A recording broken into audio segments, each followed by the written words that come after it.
شوفوا القوام تاعو كيف راه داير، يعني هذا ما تخافوش يسيل كي يكون ديروه داخل الصابلي. بسم الله والسلام عليكم ورحمة الله. وصفة اليوم هي غاناش كراميل للمرة الثانية، راح يكون أبسط من المرة الأولى.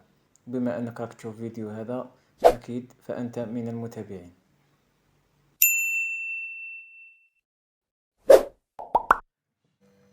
نبداو بتحضير الكراميل.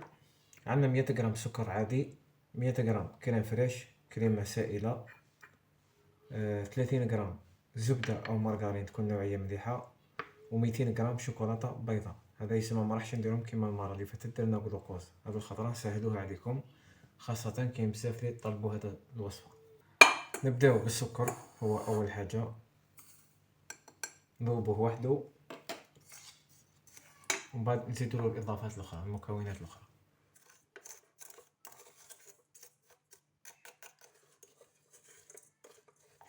شوفوا هكا راه مليح، يعني من ناحية القوام تاعو أو اللون هو راه مليح، بصح راح نزيدلو نرجعو فونسي أكثر، يعني نردو أحسن كراميليزي. ثم ما تخلوش قبل المرحلة هذه نحرق لكم من الأول، خلو اللون تاعو أصفر. المرة اللي فاتت قلت لكم يعني يفضل لو كريم فريش تسخنوها، ولكن هذه المرة أنا ما راحش نسخنها، نديرها مباشرة، ولكن ما تكونش باردة، يعني حرارة المطبخ خلوها على الأقل ساعة برا.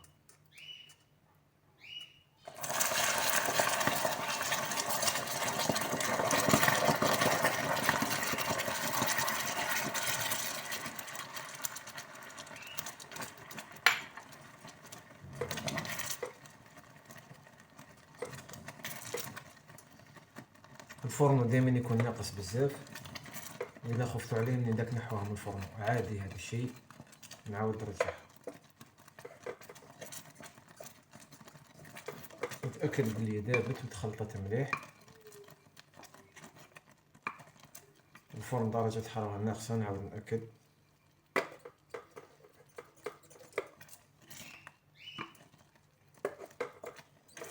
دوكا في الأخير نزيد لها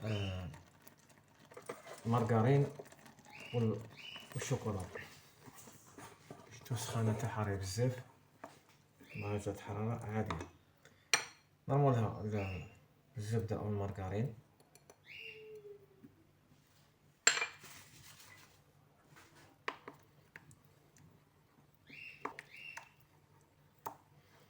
المرة السابقة رميت شوكولا قبل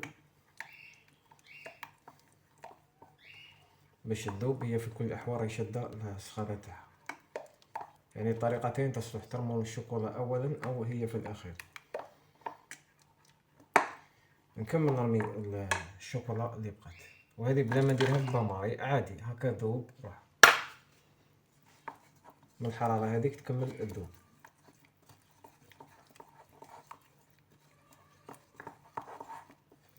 يعني هنا راني نحاول نبسط لكم بلا ما تعاودوا تذوبوا الشوكولا باماري بلا والو، نبسط قدر المستطاع باش تكون متناول الجميع، ما تسحقوا لا ماتريال لا والو، فرن عادي وانتم خدمتوها. ماشي لازم نجري وانا خلط، ممكن حتى نخليها دقيقتين باش الشوكولا هذيك تشد مليح سخانه وتذوب مليح عادي.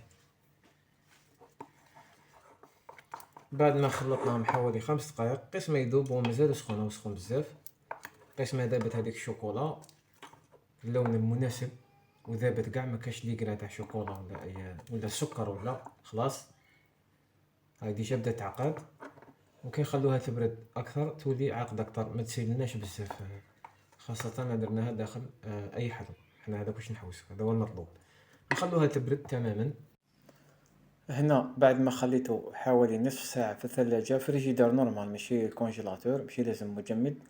راكم تشوفوا القوام تاعو كيف راهو داير، يعني شد روحو مليح، صالح لجميع أنواع الحلويات، باتيسي ولا صابلي، من الداخل لانسير ولا من الخارج للديكور، ينفع كلش. بالعاني خليته يبرد داخل كسرونة مباشرة باش نوريلكم برك. دوك نعاود نسخنو شوية ونقلبو في البول تاع أي بول أي نوع، ونديرولو السيلوفان كيما راكم تشوفوا، نغلفوه بالسيلوفان بهذه الطريقة.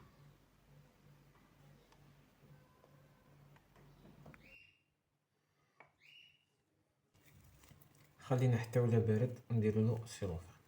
من الأحسن نديرهم من الداخل بهذه الطريقة. يقيس الداخل معليش.